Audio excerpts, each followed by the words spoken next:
Welcome to this, the 25th lecture, the fifth in the first year of the third term, on church history. And we're looking at the period between the Great Schism and the fall of Constantinople. And we're looking at the progressive decline of Byzantium, and then, of course, its fall at the fall of the great city. The title of the lecture is Decline and Metamorphosis, because indeed things are forever transformed after 1453. But we're going to start with the West, a redefined papacy. Two boats tethered together in a swollen river may jostle and occasionally collide, but if the violence of the waters strains and breaks the rope, then both will break free of the other and pursue increasingly divergent courses downstream. The analogy is inexact, for in the case of the Christian East and the Christian West before the schism, the boats themselves are contributing to the turbulence. Nonetheless, after the schism, we see Rome and Constantinople drifting further and further apart amidst mutual recrimination. Developments in Old Rome, however, far outstripped those in New Rome. The pace of change and reconstruction, particularly in respect to the papacy, admitted of little if no break. It all started with the Pope serving during the Great Schism itself, Leo IX. He arranged a political alliance with the Normans, whom he later blessed to invade this country in 1066. He allowed, if not directly instigated, the breach with Constantinople. He set in motion administrative machinery and a centralized bureaucracy that would deliver on Rome's long-nurtured aspiration to rule and arbitrate across the whole church. Now that the fractious German Christians had been tamed by a loyalist Frankish expansion, an idealized view of a triumphant Rome reborn was strengthened. The history of the papacy was deftly rewritten by, frankly, the propagandist use of the notoriously forged document, The Donation of Constantine, which was recognized as a forgery in the West itself in the Middle Ages, although, of course, it was shunted into a siding and a cloak of embarrassment was thrown over it. But this purported donation of Constantine alleged that the first Christian emperor, Constantine, granted full jurisdictional potency to the papacy via the then Pope Sylvester I at the legalization of Christianity 315. However, even this forgery, constructed about 750, 400 years later, used by Pope Stephen II in a jurisdictional dispute with the emperor in Constantinople, had by now outgrown its usefulness. Emperor Constantine is portrayed as the munificent benefactor of the papal privilege, whereas in this later age, it had to be Christ himself and not the emperor who conferred the honour and responsibility on the chair of St. Peter to be the vicar of the Prince of the Apostles. This was the original title of the Pope, Vicar of Peter. From the 12th century onwards, the Pope came to be known simply as the Vicar of Christ, not the Vicar of Peter, thereby having an exclusive and unmediated authority from God himself. The outdated donation forgery proved temporarily useful, and it was incorporated into Western canon law, but as I've said, later quietly forgotten. We now see the West embarking on a course of confrontational politics with secular rulers in order to assert its own privileges over them, the zenith of which was the claim, grand in conception, if not in execution, to influence and, if necessary, depose a Christian prince.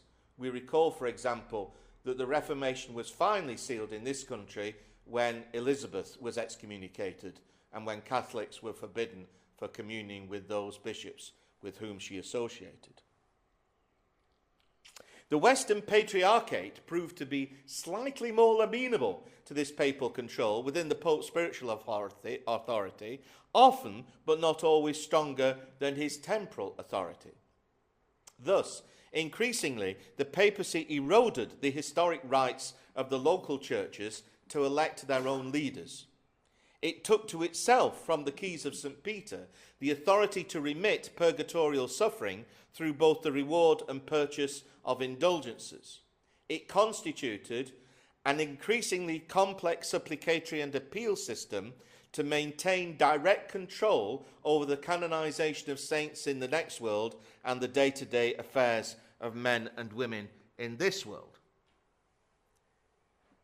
Many of the developments took centuries to consolidate and extend and deepen, but the course was now set for the construction of an absolute papal monarchy, and more especially when an ambitious and vigorously reforming monk named Hildebrand ascended the papal throne as Gregory VII in 1073 to carry forward this agenda.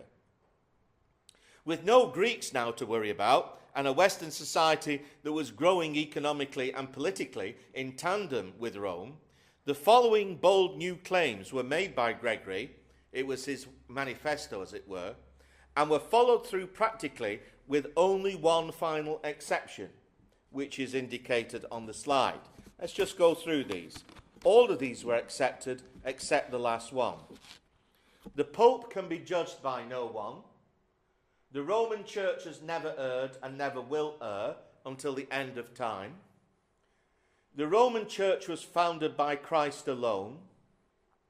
The Pope alone can depose and restore bishops. He alone can make new laws, set up new bishoprics, and divide old ones. He alone can translate, that is, transfer bishops from one diocese to another, which is against Eastern Church law. He alone can call general councils and authorize canon law. He alone can revise his own judgments.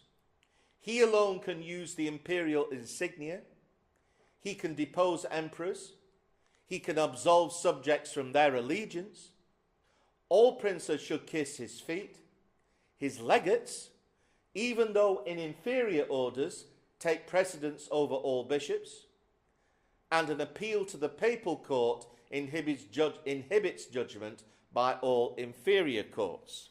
Now, the last one, which Rome, genuinely in her wisdom, did not receive, either then or in subsequent centuries, was the outrageous one. A duly ordained pope is undoubtedly made a saint by the merits of St. Peter. I think people were realistic in Rome to know that not all popes were made of gold. Now, even such a grandiose aspiration, for all of these things didn't come to pass immediately, for the papacy, could not justify the institutional sanctification of itself without bringing the office into disrepute. The papacy had itself to recognize its own feet of clay if it was to survive. But the other objectives, as I've said, took a little longer to achieve. In the 12th century, the papacy could not push through these reforms without a conciliar movement to strengthen its position on the ground, and yet this conciliar movement was swiftly dispatched once it had outlived its usefulness. From the beginning of the 12th to the beginning of the 14th century, no fewer than 7 Western church councils were held to implement this agenda. The enforcement of clerical celibacy for priests derives also from this period, from the First Lateran Council in 1123, together with the definition of certain increasingly Western innovative theologies, as we would say at least, concerning purgatory, the merits of the saints, and atonement theory. Much of the rest of this conciliar business was unexceptional and necessary. For example, the banning of simony, that's the purchases of office within the church, and the reform of church administration. These were genuinely reforming centuries, albeit from an orthodox point of view, not in a direction that we would always welcome. So these centuries saw an enormous expansion in the power and prestige of the Western Church, now called Catholic to differentiate, and indeed Orthodox from the other end, as it were, in the East, the two churches. And this was precisely at the moment when Orthodoxy in the East was being harried by invaders and losing many of its lands to Islam. Now, Rome was not unmindful of the suffering of Eastern Christians, but its ultimately disastrous crusades of liberation from 1095 to 1291 antagonized yet further the Orthodox, who were now being increasingly pressured to accept Roman jurisdiction in Eastern lands, preempted often by the installation of Latin patriarchs of overlapping jurisdiction in Orthodox countries. Increasingly, against this onslaught from the West, the Orthodox had recourse to their erstwhile vanquishers, the Turks, whose political protection they sought and indeed more often obtained. Before returning to the West, therefore, and Rome's alliance with the Franks, we must now consider how Byzantium fared after the Great Schism. And so we move on to the decline of Byzantium. The citizens of Byzantium thought of themselves as Romans and called their empire the Oikoumeni, meaning the entire civilized world, or simply Romania. They rejoiced in their Greek heritage and aspired to an education in Greek letters, but intellectuals apart did not consider themselves to be uniformly and in a mono-ethnic sense Greeks. When they spoke of Greeks, they were usually referring to pagans, actually. They defined themselves by their loyalty to the empire and adherence to the Orthodox Christian churches. The Byzantine Empire remained multicultural at every level. It was only in the final years that this package, as it were, was re-examined, and then only because the empire had been reduced to an association of Greek cities. To the bitter end, Byzantine only referred to those people who were born or lived in the Queen of Cities itself, Constantinople, the New Rome. The rest were not considered Byzantine, East Roman if you like, but not Byzantine and not mono-ethnically Greek. Now, of course, the Seljuk Turks were expanding from the Asian steppes into west, across the Asiatic boundary, and eventually into Europe. The Battle of Manzikert in 1071, and you can see Manzikert there identified on the slide, signalled, if you like, the proto-formation of Turkey, as we know it now, and is still celebrated as such, this particular battle, in the modern Turkish Republic. Seljuks, Turkmen, Yuruks, and related tribes from Central Asia arrived and seized lands across Anatolia, pushing westward here. A second Byzantine defeat at the hands of the Turks in Myriokephalon in 1176 signalled the end of the empire as a major power in the Mediterranean. There's Myriokephalon. It should be noted that relations between the Turks and the Byzantines were never unremittingly hostile. It would appear that some Turkish tribes were indeed converted to Orthodox Christianity, for example, the Karamanlis. Groups of Turks served in the Byzantine military, and certain families achieved prominence in the capital, Tarkan. At least one Orthodox saint of this period is entitled the Turk. But the expected calamity arrived with the Fourth Crusade, pressure now from the West, due to the machinations of the Venetians with the disastrous sack of Constantinople in 1204 and the establishment of the Latin Empire. Though the Crusaders could destroy the empire, they could not hold more than a part of it, and outlying regions remained under Greek rule. Despotates of Rhodes and Paphlagonia were insignificant. The Empire of Trebizond controlled the shores of the Black Sea here, and it was nourished by trade with East Asia and closely allied to Georgia. Incidentally, with Orthodox Alan Ossetian support, Georgia had dominated the entire Caucasus since liberating Tbilisi in 1121. It was in the Empire of Nicaea, here, and the Despotate of Epirus that Greek hopes for the, here, Epirus, for the re-establishment of Byzantine rule in Constantinople were vested. Epirus was initially successful, liberating Thessalonica in 1223, but Nicaea won the race to Constantinople in 1261, the dominant region. However, the writing was on the wall for the entire Orthodox Christian Commonwealth. The Mongol Tatar hordes dominated Russia from 1238 and reduced the Alans, the Patzinaks, and the Cumans in 1239, coming over here. The Crusaders remained in control of large areas of southern Greece and many islands and enjoyed the military support of Italian and Western European states. The Bulgarians, as ever, waged war against the Greeks. The Albanians asserted their independence, and the Serbs established an empire of their own. Under Tsar Stefan Dusan, the Serbs all but swept the Byzantines out of the Balkans in the 1360s and aspired to take Constantinople itself. This was not to be, as the Ottoman Turks had already moved into Europe in 1353, 2 years before the great Serbian Tsar died. In the second half of the 14th century, the Ottoman-Turkish advance gathered speed. Attempts by the Bulgars and the Serbs to dispute the Ottoman conquest of Thrace led to their defeat and Bulgaria being reduced to an Ottoman protectorate in 1371. Sultan Bayezid, on the first day of his reign, destroyed the Serbs and Albanians in Kosovo. And of course, we've heard a lot of that in recent decades. Serbia became an Ottoman protectorate, as did Bosnia and the Romanian states in 1391. Resounding though these victories of Bayezid were, they were surpassed by his extensive campaigns in Asia Minor. He soundly thrashed the crusade, launched from Hungary under Sigismund at Nicopolis on the Danube in 1396.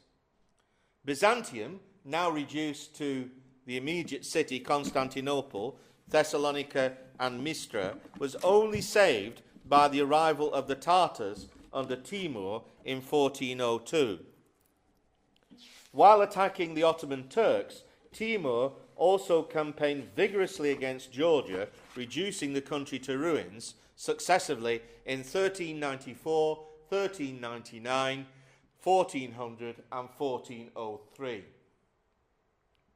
The Mamluks, mercenary converts to Islam, based in Cairo, had always also ravaged Cilicia and extinguished Armenian independence in 1375.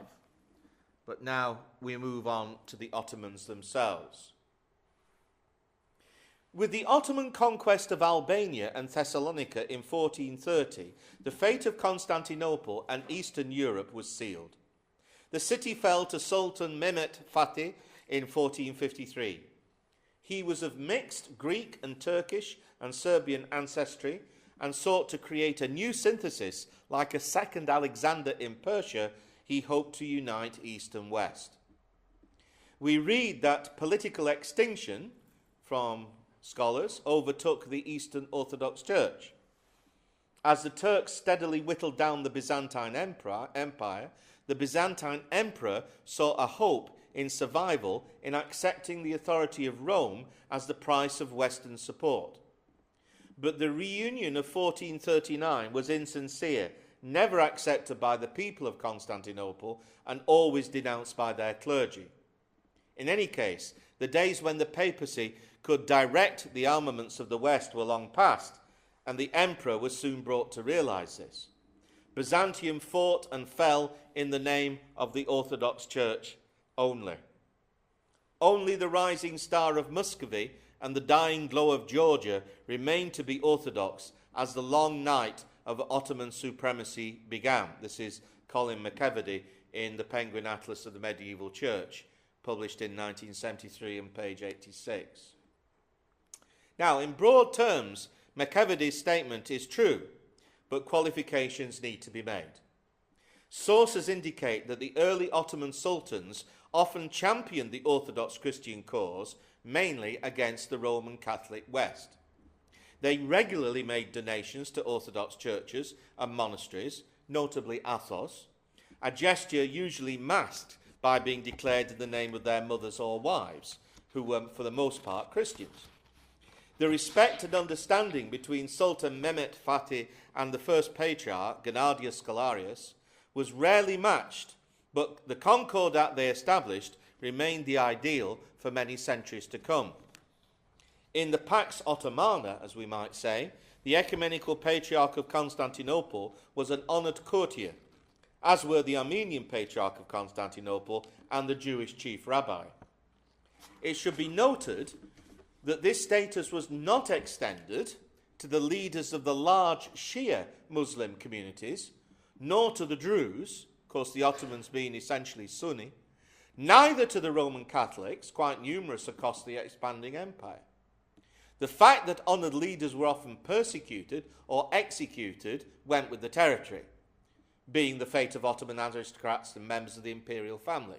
And of course there were ample precedents of this in Byzantium itself.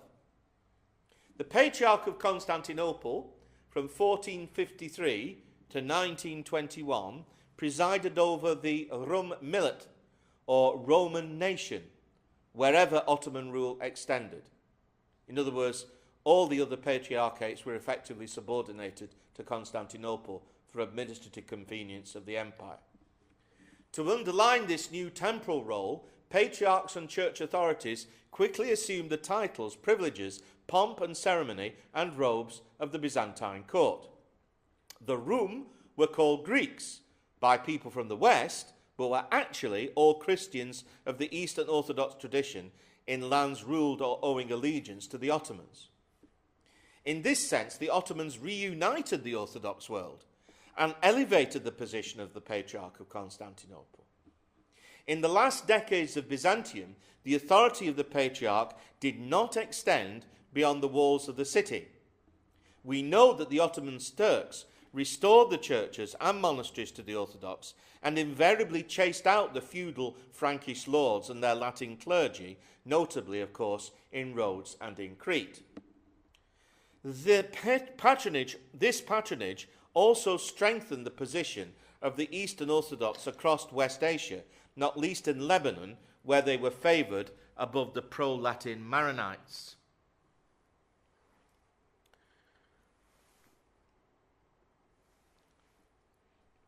Nonetheless, the Orthodox and all non-Muslims were dhimmi in Islamic law, making them a subjugated people, legally discriminated against, subject to the blood tax, donation of children to the elite janissaries. You can see here on the slide a very early illustration of the recruitment of janissaries in the Balkans. Subject to a heavy poll tax, harak. I should mention the janissaries are recruited from the young boys of Christian families. Make them Muslims, sling them in the army. You've robbed the next generation of Christianity, haven't you? Intercommunal violence persisted in the Ottoman Empire, and local rulers or Islamic councils regularly victimized the Christians, most notably in Syria. In Anatolia and amongst the Slavs, whole communities were forcibly converted to Islam, albeit during military campaigns. And elsewhere, communities impoverished by war or natural calamities converted on a voluntary basis to avoid the poll tax and, of course, the church tithe.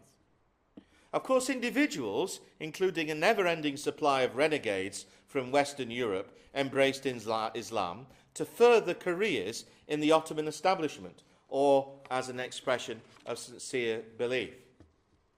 So you can see there were both positive and negative aspects for Christians in the Ottoman rule.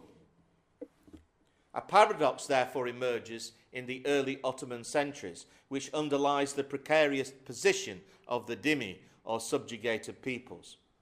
On the one hand, the monastic republic of Pararia was so thoroughly devastated that the very location is still subject to debate. On the other hand, the Kaloni monastery complexes on the island of Lesvos were founded by St. Ignatius Agalianus in 1492 to 1566, but it was actually supported by Ottoman officials. Mount Menoikion as another example of this patronage. These monasteries are impressive both for their size, their libraries, colleges, and welfare foundations that they supported, and at a location at the very heart of the Ottoman world.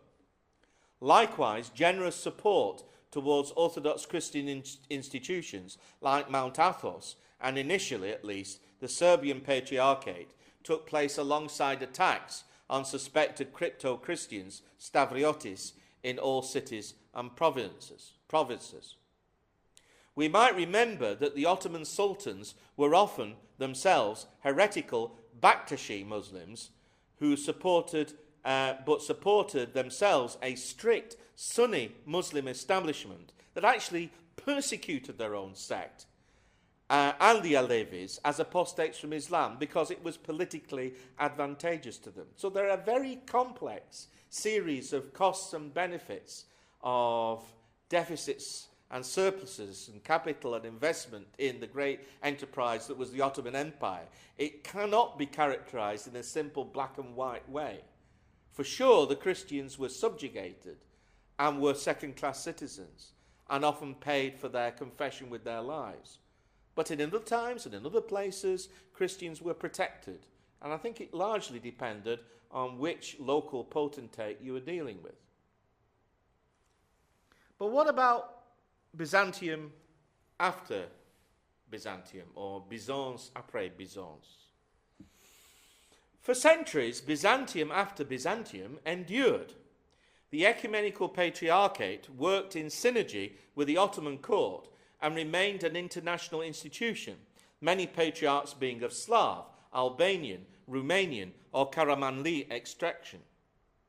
This was reinforced by the Orthodox of the Ottoman Empire looking to Russia, the Romanian and Georgian principalities for support and for finances. This arrangement was undermined by the emergence of a new merchant class from amongst the Orthodox, at first just beyond the reach of Ottoman rulers in Austro-Hungary, and then in the great commercial centres of the empire itself. Above all, the emerging Greek merchant class of Constantinople, Smyrna, and Alexandria, that is alongside Marseille, Trieste, and Odessa, were defining themselves as Greeks. This is why I've entitled the slide "The Rise of Hellenism," which may surprise some people. They identified themselves as Greeks first and foremost, in a way that was quite novel in a historical context. Inspired by the return to the classics, the great Renaissance enterprise in Europe, they were increasingly reluctant to consider themselves as primarily Orthodox or simply members of the Rum millet, alongside Christians from Baghdad and beyond, or the Romanis. As most intellectuals from Christian communities in the Ottoman Empire had received some level of education in Italy, new ideas regarding language and nationhood spread swiftly. This new outlook not only divided the Eastern Christian jurisdiction, but also divided nations, Orthodox from Catholic in the Cyclades, and Orthodox from Muslims like the Valadis in Macedonia. Moving on, there we are. This section is entitled Franks, Heretics, and the New Religious Order. So we're back to the West now, in the final hurl towards the equivalent of 1453 in the West, which is a very significant date for the West as well, but in a much different sense, as will become apparent. Considering, therefore, this cross-transfusion of Western culture back into the Eastern Mediterranean, particularly on the back of the Venetian Empire and the Renaissance, we need now to explore the route the West took from the ascendancy of the Franks to this position, and thus we shall have completed the circle of our historical journey between East and West in the medieval period. Under the Franks, the West politically became an increasingly feudal society, with a secular analogue of papal power extending hierarchical control from the aristocratic class right the way down to the dispossessed serfs, with all the layers in between. The knights, the vassals being vassals, the lords being vassals, the king, and of course all in this very top-down hierarchical structure indicated on the slide. This rigid and comprehensive subordination of all classes to their so-called superiors, both spiritual and temporal, also profoundly affected the character of Western Christian theology. And as a personal aside, I think it gave the British their class system, laundered through the Enlightenment, of course, and the Empire. Anselm, back to Anselm. How did it affect theology? Anselm, I'm afraid, is not a favourite of mine. Anselm, Archbishop of Canterbury from 1093 to 1109, developed an apologetic for the Incarnation in his famous little book, Cur Deus Homo, Why Did God Become Man? In other words, what Athanasius did for the Incarnation, but in an impoverished way, as far as I'm concerned, because it was based on an atonement theology drawn from this socio-political economic structure. Here in Anselm we have the necessity of divine judgment, but we have in that name the appeasement of a wrathful deity by the sacrifice of the Son to the Father for the offence that humans had caused God, humans more or less being identified with the serfs. And so there was a good yeoman, we might say, in the breach, Christ, who satisfied, propitiated the anger of the king in order that the serfs might be freed. This is Anselm's characterization, and later bequeathed to Western theology the term satisfaction. Got into Reformation theologies about satisfaction for the offence of our sin. This is where it comes from Anselm, from this period. Crudely, we might say, and some will say this is doing Anselm a disservice. Well, let the reader judge. Crudely, we might say that the serf's relationship with their angered Lord was served by the necessary sacrifice of the honest and blameless yeoman, Christ, on their behalf. Clearly, Orthodoxy and Western Christianity had now embarked on radically different trajectories. Notice how I have not mentioned the resurrection at any point in that description of the atonement. By the 13th century, Rome's theological control was being challenged, actually, by the Cathar heresy in the south of France. Now, let's be clear about this. The Cathars were terribly treated, but theirs was a heresy. It was a dualist heresy, having something in common with the Bogomil dualism and the Paulician dualism that we examined in a previous week. By the middle of this century, this dualist heretical sect had been brutally overthrown at the cost of over 200,000 lives, although some historians claim that nearly 1 million lives were eventually lost. This is in and around Carcassonne in the south of France. Unsurprisingly, perhaps in 1252, Pope Innocent IV authorized the use of torture in the Inquisitions being investigations into the orthodoxy of the confession of local Christians. By this time, the newly fashioned Dominican order of preachers had been drawn into the battles against heresy in the south of France, with tragic long-term consequences. The infamous 15th century Torquemada was a Dominican friar. More happily, we should say, to redress the balance, the Dominicans also gave the West St. Thomas Aquinas, who was known to certain Greek fathers at the time and indeed appreciated. So it wasn't all bad. But it did signify for the West a fateful turn when the Pope himself was blessing torture to ensure orthodoxy, or indeed killing people.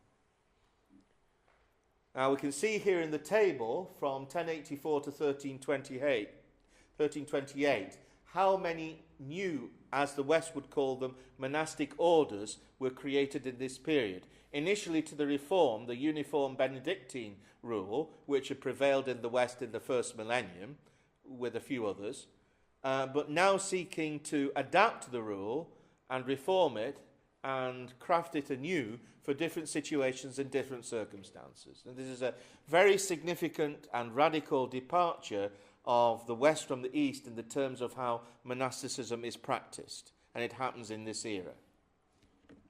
This period saw the birth, of course, of the Franciscan movement, which has monastic life, but is not strictly speaking a monastic vocation. They were called friars rather than monks. And, of course, pioneered by the saintly St. Francis, proving once again, amidst all the bloodshed, conflict and power struggles of the medieval Western Church, that genuine sanctity continued to flourish. As we've heard from Dimitri in a previous week, the sanctity of St. Francis was also recognized in the Christian East. The development of these and other new monastic orders, remoulding and breaking ancient and received Benedictine forms, presaged a new approach to Christian reform in the West. The willingness by Rome to experiment with new, sometimes even competing communities that were designed by their founders to serve particular goals. Now, I use the word competing because classically the Dominicans and the Franciscans were vying for supremacy with Rome in this period. The notion of the generic ascetical monk following a rule, rather than being formed by an order, had in the West largely gone for good. The new orders had to be endorsed by the church, that is Rome in general, the papacy in particular, so that in that regard little had changed. It was still subject to the centralized monarchical papacy. But there was a good deal of diversification in monastic practice and service of the church going on in this period, which the Orthodox might want to consider as something positive and not necessarily negative. However, there were groups that strained at the leash, as it were.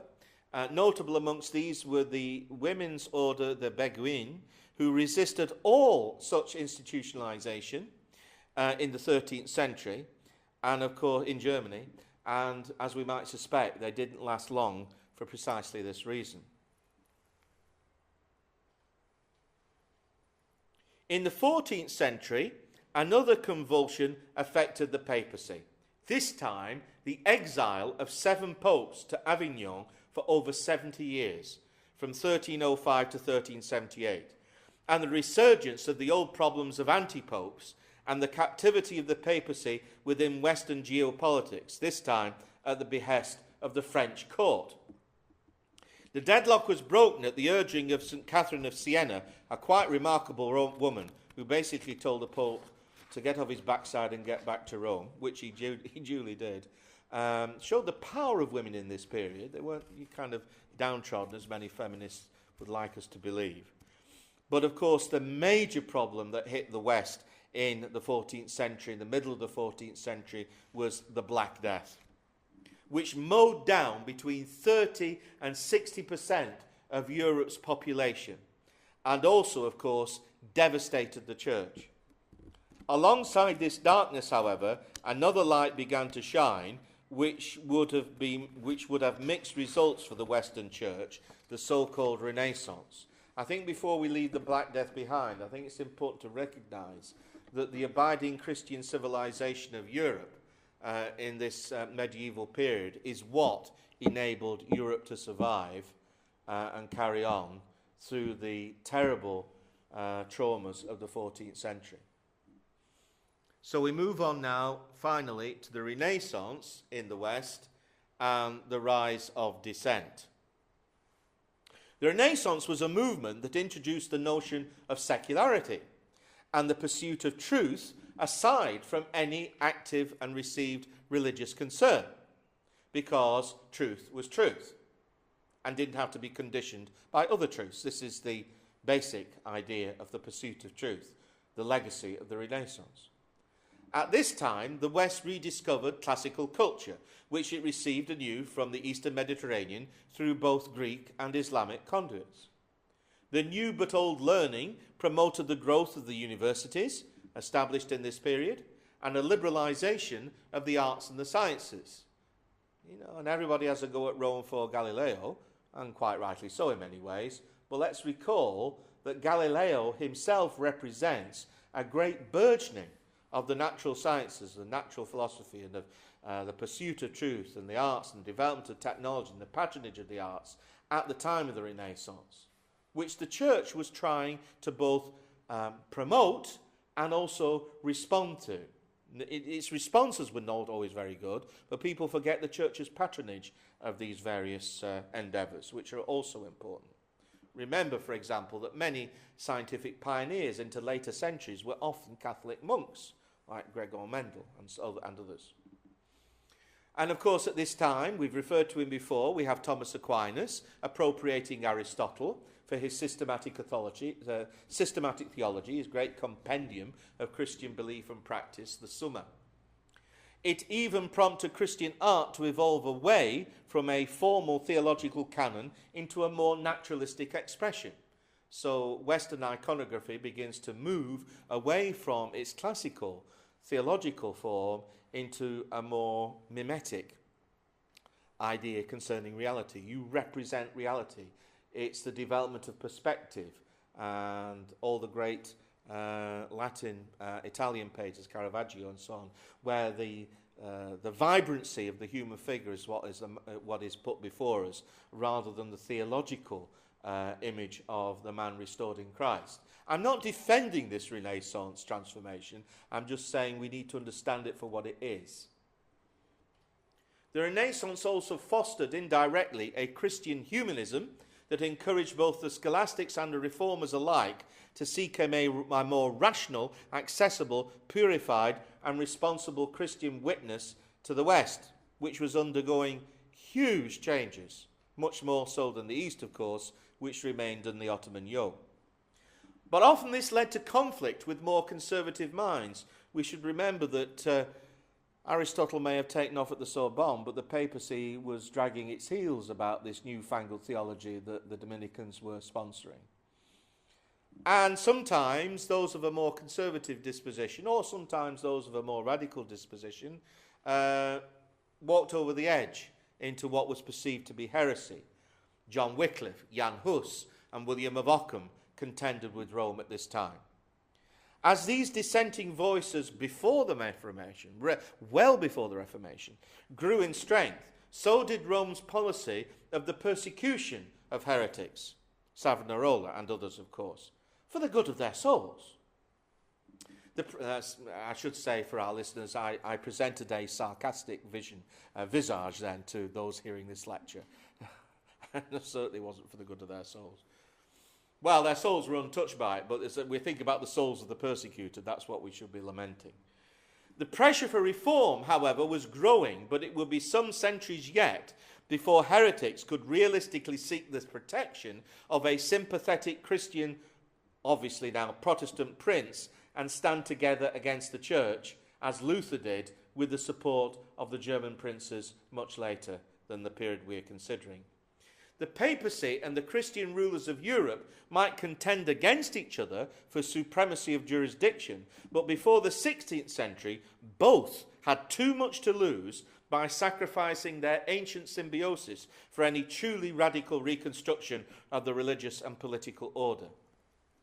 And at this time, there were many church councils in the West trying to reform the church, which often ended in grief because there was insufficient political and spiritual will to make it work.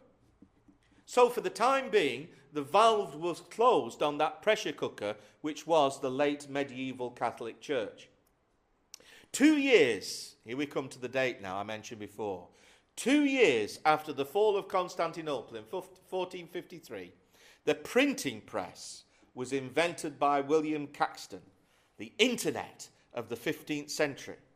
And of course, this was the time the production of the first Gutenberg Bible. Soon afterwards, the entire religious map of Western Europe would be redrawn. The Christian East, insofar as it understood what was truly going on in the Latin West, which is debatable, stood by, unaffected and somewhat baffled. Constantinople's own long incarceration in the Ottoman Empire would soon direct all attention away from its alienated wayward sister, religiously speaking, but it nonetheless remained profoundly affected and influenced by Western political expansionism and cultural and educational changes. Thank you.